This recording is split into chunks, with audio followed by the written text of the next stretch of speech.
قصص الأوائل عبرة وبيان وبهديه وبنوره نطق الزمان.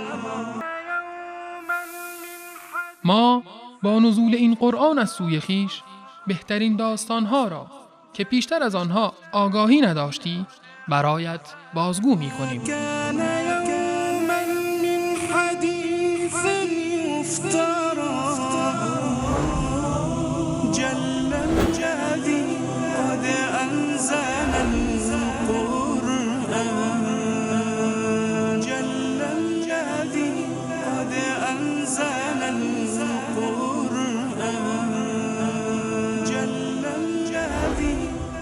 قصه های قرآنی.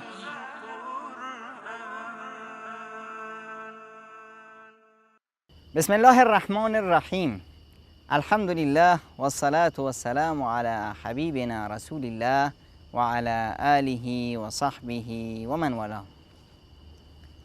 خدمت همه شما دوستان، مهتران، بزرگان عرض ادب و سلام و وقت بخیر دارم و امیدوارم که همیشه زندگیتون شاد باشه، زندگی با صفایی داشته باشید، زیبا چون این روز بهاری و سرسبز چون این درختان زیبا، و همیشه در پناه حق باشید و قلبهاتون آکنده ایمان و محبت خداوند منان.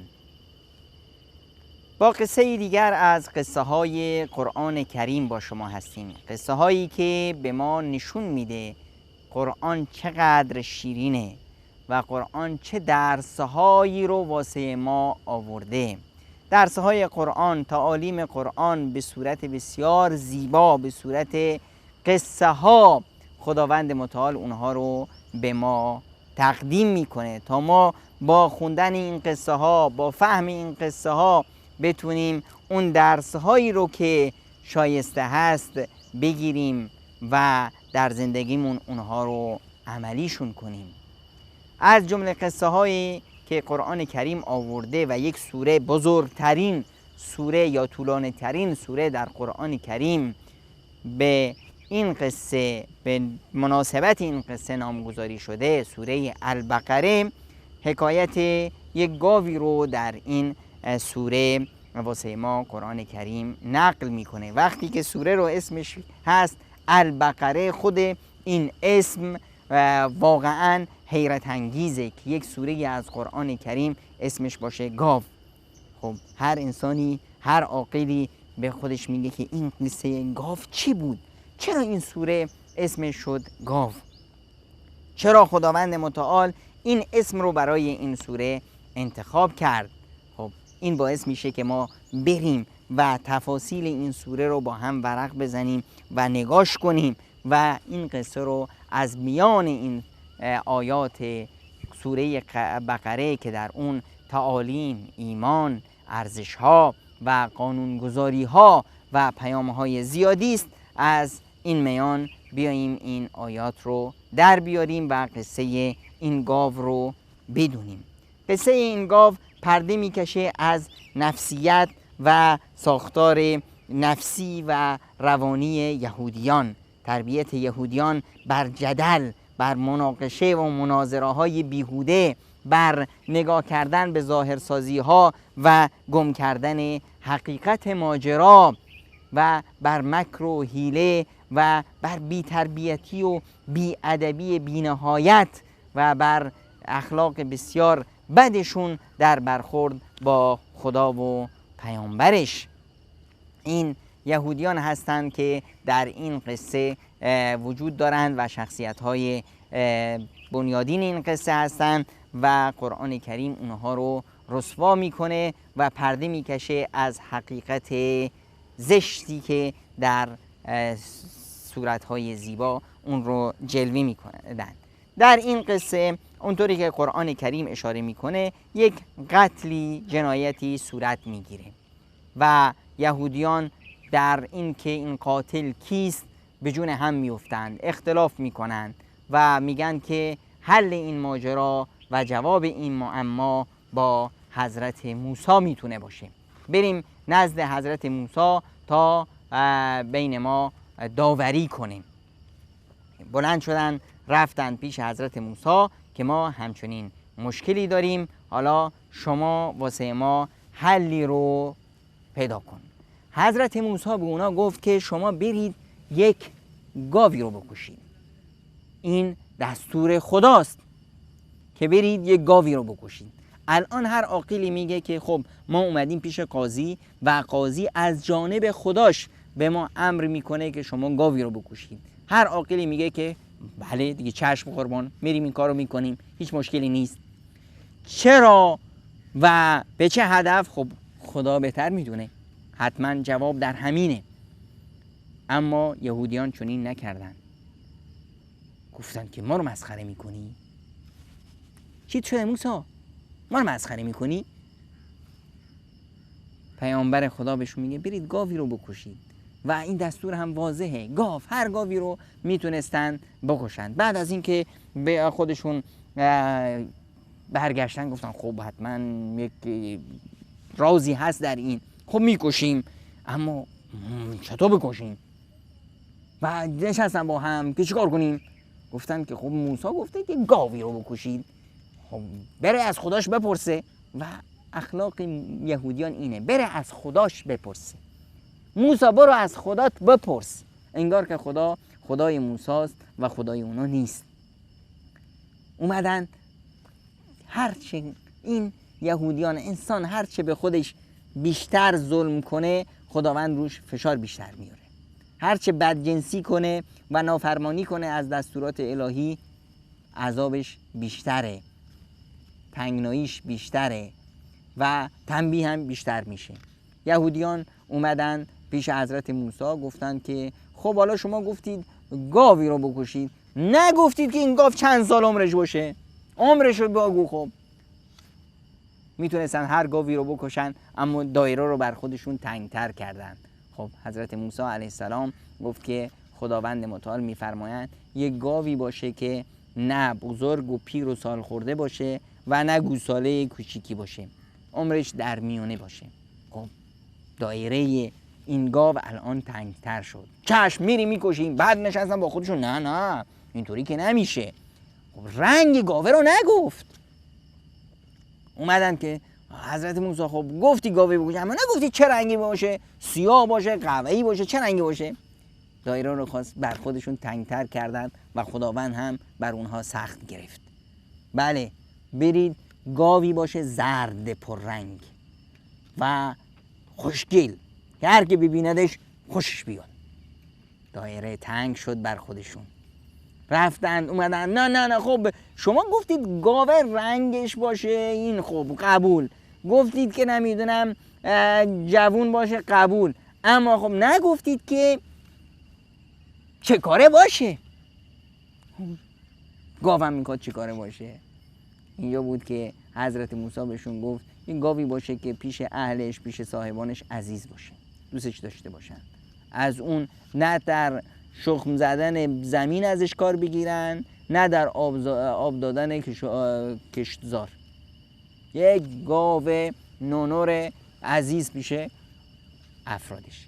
همه این ماجرا رو قرآن واسه ما تعریف میکنه، اما نمیگه که چرا اینا اومدن پیش حضرت موسی. مسئله قتل رو اصلا به میان نمیاره، ما رو تصویر قرآنی در یک حیرت قرار میده. بعد در آخر میاد به ما میگه بله قتلی صورت گرفته بود، اومدن پیش حضرت موسی و چنین حکایتی صورت گرفت. این اون چیزیه که قرآن کریم واسه ما آورده. اما اگر برگردیم به قصه های بنی اسرائیل یک قصه هایی آوردن که قصه های بنی اسرائیل رو ما فقط تا جایی که با قرآن و سنت پیامبر اکرم صلی الله علیه وسلم تضاد نداشته باشه اونها رو میخونیم، حالا نه تکذیبش میکنیم و نه میگیم که حقیقته، چون که بنی اسرائیل دروغ زیاد گفتن و خودشون رو بدنام کردن و فاقد اعتبار شدن. در کتابای بنی اسرائیل اومده بود که یک جوونی بود، عمویی داشت ثروتمند، عموش ثروت خوبی داشت، یه خوشگلی دختر زیبارویی هم داشت. این جوونه میخواست که دختره عمو رو بگیره و مال و ثروتش رو هم بکشه بالا. اما خب عمو نمیخواست بمیره، هرچی منتظر بود که عمو بمیره عمو نمیمرد. آخرش چیکار کرد؟ رفت عمو رو کشت، آوردش روی جلوی خونه برخی از مردم انداخت و داد و فریاد و هوار به راه انداخت که های عموی من و اینا کشتن و خواست که بدین صورت از این افراد یک خونبهایی هم بگیره، بعدش بره دختره رو هم بگیره، مال عموه رو هم بالا بکشه.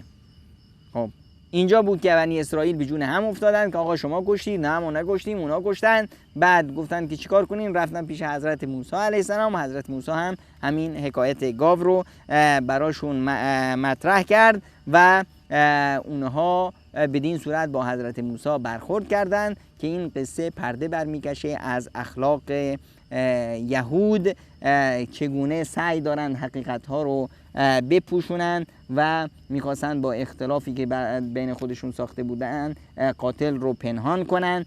پرده میکشه از بی‌ادبیشون و برخورد زشتشون با پیامبر خدا وقتی به پیامبر میگن که ما رو مسخره میکنی، برو از خدات بپرس. این اخلاق یهود بود و همیشه سعی میکنن که یک کوره راهی پیدا کنن تا از دستورات الهی سرپیچی کنن. این از سما و سیمای یهودیان هست و همیشه هم در فکر ظاهرسازی ها و شکل ها و اینا هستن و خودشون رو از اصل قضیه دور میکنن. اصل قضیه بود که آقا برید یک گاوی بکشید، هر گاوی میتونست باشه و قضیه حل میشد. اما نه، چه رنگ باشه، چه عمرش چه باشه، چه کاره باشه، همه اینها شیوه یهود هست در اون زمان و در همه زمانها. همیشه سعی میکنند یک حالتی از مذاکرات به وجود بیارند و امروز و فردا و این حرفا و اون شرط و شروطا میذارند و این حرفا، همون چیزی که امروز ما در فلسطین شاهد اون هستیم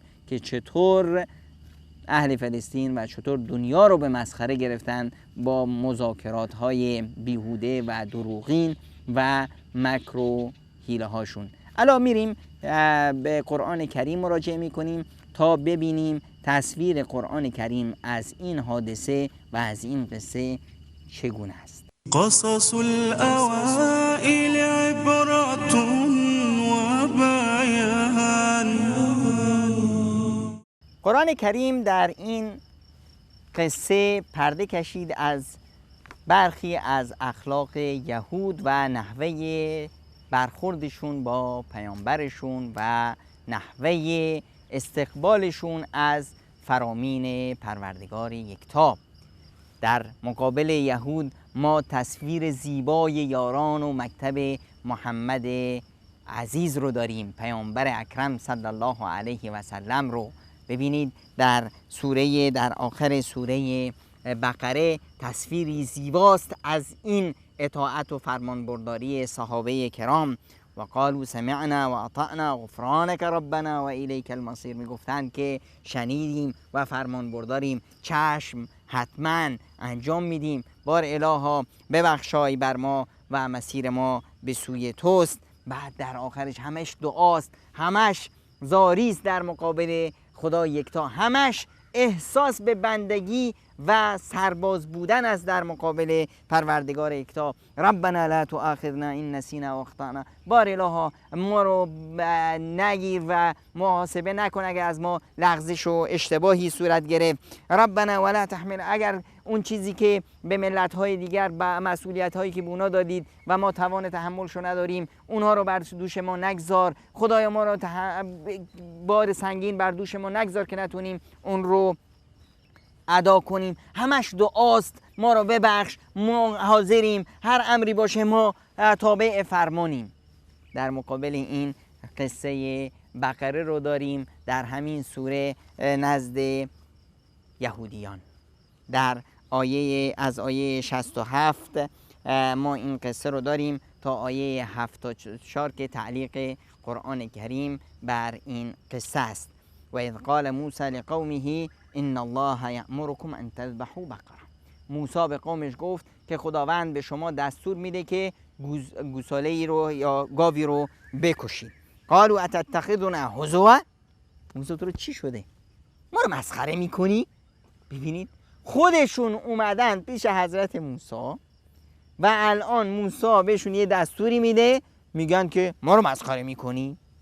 این اخلاق و این نحوه و شیوه برخورد یهودیان با پیامبرشون و در مقابل دستور الهی. ببینید قرآن وقتی شروع میکنه به ما میگه که موسی به قومش گفت که گاوی رو بکشید، اما نمیگه چرا، قصه چی بود. ما رو در یک فضایی از حیرت رها میکنه و شوق و خواست رو در پیش ما قدرت میده. ما میاییم مشتاقیم که بفهمیم قصه چیه، چرا، مسئله چیه، چرا گاوی رو به سر ببرند، حکایت چیه. در آخر میاد به ما حکایت رو میگه. این یک حالت فنی بسیار بسیار قوی و حیرت انگیزی است و شگفت آوری در تصویر قرآنی.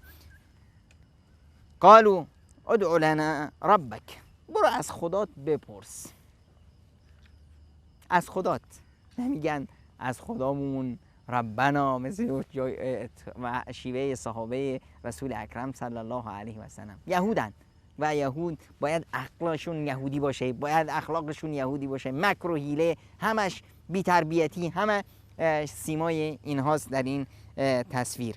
قال ادع لنا ربک یبین لنا ما هی، برو از خدات بپرس که این چیه. چیه؟ بهتون گفتن یک گاوی رو بکشید، حالا چیه این سوال چیه؟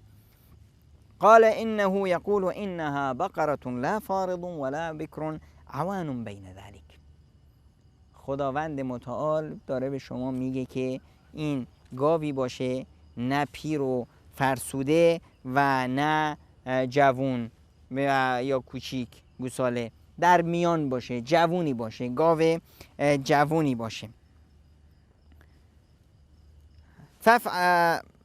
ففعلوا ما تؤمرون، اون چیزی که خداوند به شما امر میکنه انجام بدید، دیگه اینقدر جر و بحث نکنید. اما یهودن، این حرفا تو سرشون نمیره، باید مکر و حیله‌شون رو داشته باشن. قال ادع لنا ربک یبین لنا ما لونها، برو از خودت بپرس که به رنگش چی باشه. خب هر چی که بر خودشون سختی میگرفتن خداوند هم بر اونها سختی میگرفت. قال انه یقول انها بقره صفراء فاقع لونها تسر الناظرین. حالا که این شد، خداوند متعال داره به شما میگه که برید یک گاوی رو بکشید که جوونم باشه، زرد رنگ پررنگ باشه و خیلی خوشگل باشه و چشا رو پر کنه. قال ادع لنا ربک یبین لنا ما هی، برو ما هنوز نفهمیدیم، برو از خودت بپرس که این گاو ما توش حیرت موندیم. ان البقره تشابه علینا و ان ان شاء الله لمهتدون، ما این کارو میکنیم، اما خب شما واضح و روشن به ما بگید. قال انه یقول انها بقره لا ذلول تثير الارض ولا تسقي الحرث مسلمه لا شیة فیها. این یک گاوی است نازک نارنجی، گاوی که نه شخم میزنه زمینو، نه آب میده به کشتزارا، هیچ عیب و ایرادی نداره، رنگش یه رنگه، یه جاش رنگش قوی نیست، یه جای کم رنگ نیست، یه جای سیاه، یه جای همش یه رنگه. ببینید الان یهود چی میگن؟ میگن قالوا انا جئت بالحق، الان راست گفتی، الان یه چیز خوبی گفتی ها، این شده یه حرفی. این عقلشونه، یعنی همه این حرفایی که پیش از این حضرت موسی میگفت همهشون حرفای بیهوده بود. این حرفیست. اینطور خودشون عرصه رو بر خودشون تنگ کردن، در حالی که میتونستن هر گاوی رو بکشن. در قصه بنی اسرائیلی اومده که این گاو رو رفتند و گشتند، یک گاوی با این صفات پیدا کردن پیش یه جوونی. این جوون هم یه دنده بود، گفت که آقا من این گاو رو نمیفروشم. اینا هی پول میذارن زیاد و زیادتر نمیفروشن. آخرش گفت که این گاو رو وزنش میکنیم، به وزن این گاو به من طلا میدید، اون وقت به شما گاوامو میدم. آخرش هم مجبور شدن پول جمع کنن، به وزن اون طلا بدن و به گاوه رو بخرن. بعدم گاوه رو آوردن، همونطور که قرآن کریم میگه آوردن و ذبحش کردن بنا به دستور حضرت موسی و با یه قسمتی از همین گاوه زدن به مرده. مرده بلند شد و گفت که فلانی منو کشته. بار دیگه مرده مرد و یک حالتی از یک قدرت خداوند نمایان شد که چطور خداوند متعال مرده رو زنده میکنه و این حقیقت ایمانی رو اونا با چشم سر دیدن. بعد از این قرآن کریم میگه که این موردی بود که شما باش اختلاف داشتید روش و اومدید پیش حضرت موسی برای دادگری. اینجا بود که فقل نضربوه ببعضها، اون رو با یک قسمتی از گاوی که کشتید بزنید. کذلک یحیی الله الموتى، اینطوری خداوند به شما نشون میده که چطور مرده ها رو زنده میکنه و آیت خودش رو واسه شما نشون میده. بعد از اون میاد در یک از این فضای حیرت که ما تازه در اومدیم و فهمیدیم که چرا این حکایت بود، قصه رو فهمیدیم. الان قرآن کریم میاد بهشون میگه ثم قست قلوبکم من بعد ذلک، قلبای شما بعد از اون مثل سنگ شد، فهی کالحجارة او اشد قسوه، قلبای شما مثل سنگ شد، بلکه از سنگ هم شدیدتر، چرا که بسیاری از سنگ ها میشکنن، سنگ ها دل دارن، دلشون میشکنه. همونطور که قرآن کریم میگه و ان من الحجارة لما يتفجر منه الانهار، از جمله سنگ ها اونایی هستند که پاره میشن و ازشون رودها و چشمه ها میاد بیرون. و ان منها لما يشقق فيخرج منه الماء، و از اینها سنگ هایی هستند که پاره میشن و چشمه سبز میشه. همونطور که شما به چشم سرتون دیدید وقتی که حضرت موسی زد به سنگ و از اون چندین تا 12 تا چشمه جوشان سر اومد. اینا رو با خودتون دیدید، رودخانه ها رو میبینید که چطور از دل کوه میان بیرون. و ان منها لما يهبط من خشیة الله، و ان منها لما يهبط من خشیة الله، و چقدر از سنگ ها هستند که در مقابل خشیت الهی ذوب میشن و خودشون رو به حقیر میدونن در مقابل خشیت و قدرت الهی. و شما دیدید وقتی موسی رفت به کوه طور چطور کوه طور پودر شد، همه این رو شما دیدید. اما قلبهای شما از همه اینها بدتره. این همه معجزات رو میبینید، این معجزه حسی رو حضرت موسی به شما نشون داد، خداوند به شما نشون داد. شما به جای این که بیایید عبرت بگیرید چه برخوردی کردید و این لذت طاعت رو از خودتون از دست دادید و نتونستید لذت ببرید از این طاعت. این تصویری بود که قرآن کریم واسه ما نقل کرده بود و در این همه درسایی که ما باید بگیریم هست و ما نیازی به اون تفصیلاتی که در قصه های بنی اسرائیل اومده نداریم. قصص الأوائل عبرة وبيان. در این قصه از قرآن کریم هم مثل سایر قصه های قرآن کریم درس هاست. ما سعی میکنیم به برخی از این درس ها اشاره کنیم و شما عزیز میتونید با رفتن به قرآن کریم نزد این آیات و تلاوت این آیات و دقت در اونها خیلی خیلی از درس‌های دیگر رو استنباط کنید و اون رو به دیگران برسونید و واسه دیگران راهی رو نشون بدید. از جمله درس‌هایی که ما در این سوره داریم اینه که باید وقتی که امر و دستوری از خداوند متعال به مؤمن میشه فوراً اون رو اجرا کنه و ما این رو در قضیه این گاو دیدیم که وقتی که خداوند به یهودیان امر کرد نیومدند دستور الهی رو اجرا کنند و سرپیچی میکردند و هرچه به خودشون بیشتر سخت میگرفتند خداوند متعال به اونها بیشتر سخت میگرفت و مشکل واسه خودشون درست میکردند. اینجاست که مؤمن باید تا فرمان الهی رو داشت فوراً اون رو اطاعت کنه. وقتی که خداوند متعال واسه ما نمازهای پنجگانه رو معین کرده وقتشون رو هم معین کرده، باید اون رو در اول وقت اون نماز رو در هر نمازی رو در اول وقت خودش انجام میدیم. وقتی که این احساس رو در خودمون به وجود میاریم یک لذتی میبریم که ما سربازان الهی هستیم، ما بندگان الهی هستیم. وقتی دستور خداوند میاد ما فوراً میگیم چشم و اون رو اطاعت میکنیم. این خودش یه لذتی داره. این باعث میشه که قلب سرشار ایمان باشه، باعث میشه که انسان احساس کنه که چقدر با خداش هست و چقدر باید پیش خداش عزیز باشه و چقدر خدا پیش اون عزیز هست و سعی نکنیم که از دستورات الهی فرار کنیم، راه و چاهی پیدا کنیم که چطور بتونیم از دستورات الهی سرپیچی کنیم. این رو ما در متاسفانه این اخلاق یهودی رو در بعضی از مسلمان‌های ضعیف العقل هم داریم که وقتی میاد میبینه که مثلا خداوند متعال میفرمایند که زکات بدید و شرط زکات هم اینه که وقتی که یک مقداری از مالت 1 سال ازش گذشت پیشت اضافی است و انبارش کردی، خب زکاتشو بده تا مال به حرکت در بیاد و دیگران هم استفاده کنند، در جامعه فقیر و ناداری نباشه. اون وقت میاد طرف چیکار میکنه؟ قبل از اینکه 1 سال کامل بشه میره یک مقداری از مالشو یا مالشو قرض میده به کسی که آقا این مالو قرض بگیر و بعد از 1 ماه به من برگردون. این حیله پیدا کردن در فرار از اجرای فرامین الهی، این عادت و اخلاق مؤمنان نیست، این شیوه یهودیان هست تا راهی پیدا کنند تا از فرمان الهی سرپیچی کنند. این رو میبینین کسی نمیخواد روزه بگیره، چه کار میکنه؟ میاد یک راهی پیدا میکنه، یه مکر و حیله‌ای پیدا میکنه که از روزه گرفتن خودشو نجات بده.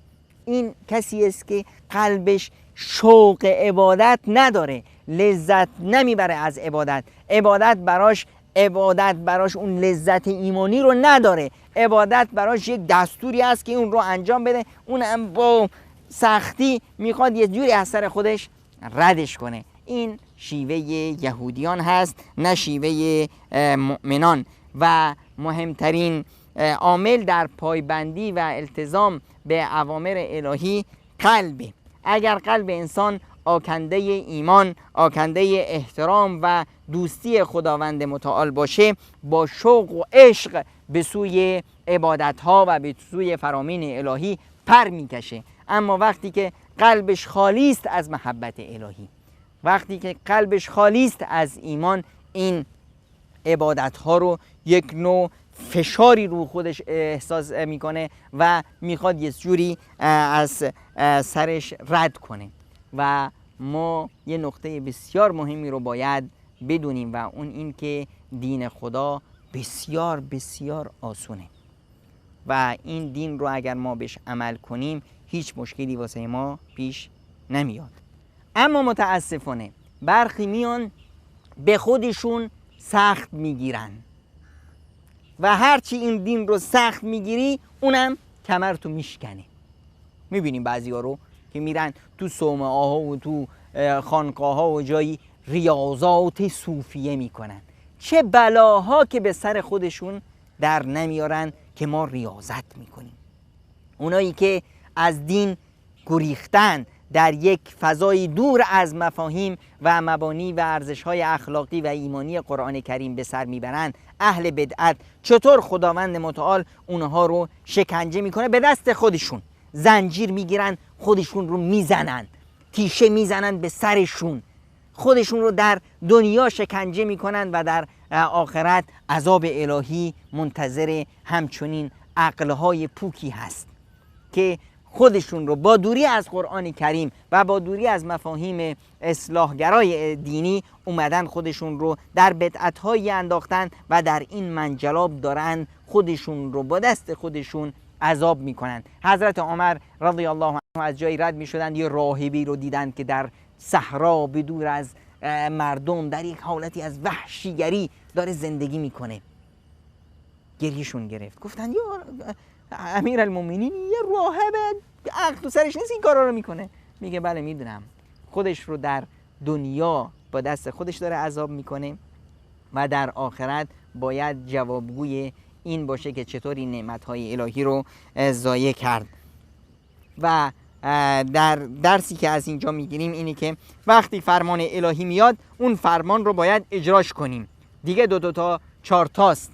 فرمان الهی است، با عشق و علاقه باید اون رو اجرا کنیم، نه اینکه بیاییم و قضیه رو پوست بکنیم اگر اینطور بشه چرا اینطور نشه، چرا اونجور شده، و خودمون رو در یک فضایی از حیرت زدگی و گم کنیم، مثل همون کاری که بنی اسرائیل کردن.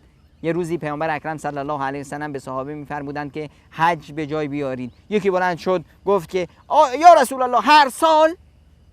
پیامبر خدا میفرمایند که حج به جا بیاری. یه بارم تو زندگی در حال حجی رو به جا بیار وقتی که قدرت توان داری.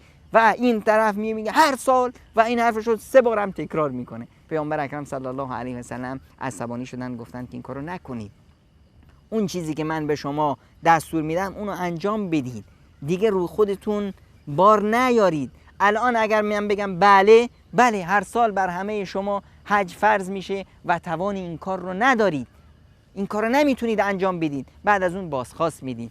این شیوه یهودیان و بنی اسرائیل بود که مؤمنان نباید این کار رو بکنن. و در این درسی که از اینجا میگیریم از بیادبان ما درس ادب میگیریم که اونطوری که یهود نباشیم که با پیامبرشون با خداشون بی‌تربیتانه عمل میکردن، بیادبانه عمل میکردن، گستاخانه عمل میکردن. باید ما احترام دستورات خداوند و فرامینش رو داشته باشیم و خدا و رسولمون رو دوست داشته باشیم و هر آنچه میگن عمل کنیم. علما و صالحین و دعوتگران رو دوست داشته باشیم، چرا که اونها وارثان پیامبران هستند. و پایبندی به دستورات الهی باعث میشه که قلبهامون تربیت بشه، قلبهامون ساخته بشه، جسممون تربیت بشه، زندگیمون اصلاح بشه و سرکشی از دستورات الهی و فرامین الهی باعث میشه که قلبها سیاه بشه، قلبها سنگ بشه. و اسلام از مؤمن میخواد که با عشق و علاقه، با شور و شوق، با همه کیانش، با قلبش، دلش، جانش، جسمش، شعورش، عقلش، احساسش، خیالش، به همه اعضایش اون عبادت هایی که خداوند ازش میخواد اونا رو انجام بده و به سوی تطبیق و اجرای فرامین الهی بره تا از اینکه سرباز الهی است لذت ببره. اما اگر اینها رو تأخیر بندازه، اون عشق عبادت کند میشه، اون عشق عبادت رنگ و بوی خودش رو از دست میده. همون حالتی که منافقان داشتن، ولا یأتون الصلاة الا وهم کسالی ولا ينفقون الا وهم کارهون. به طرف نماز نمیان مگر خسته و کوفته از باب مجبوریت، و در راه خدا نمیرن مگر اینکه خیلی دلشون رو میکنن و در راه خدا میرن، یعنی همچنین به زورکی. این عبادت نیست. اینا لذت عبادت رو نمیبینن، نمیچشن که طعم این عبادت چیست. ما همه این مفاهیم رو از این قصه برگرفتیم و سعی میکنیم اینها رو انشالله تو زندگی خودمون به اجرا در بیاریم. قصص الأوائل عبرة وبيان وبهديه وبنوره نطق الزمان.